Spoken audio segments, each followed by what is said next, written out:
Drodzy Państwo, witam serdecznie z Galerii Borges. Doktor od Longevity się kłania.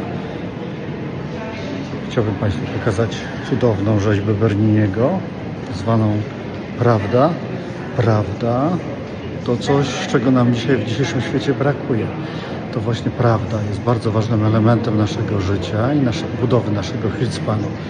Budowanie na prawdzie, czy to w relacjach międzyludzkich, czy w przekazywaniu Państwu wiedzy medycznej jest dzisiaj nieodzowną rzeczą, która jest deficytowa i która powinna być zdecydowanie propagowana. Czyli prawda to ciekawa rzecz, bo to bardzo relatywne pojęcie.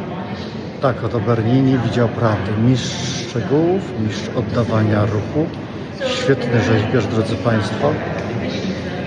Także ja tutaj z tego miejsca obiecuję Państwu, że będę mówił prawdę i tylko prawdę na temat longevity i hiszpanu.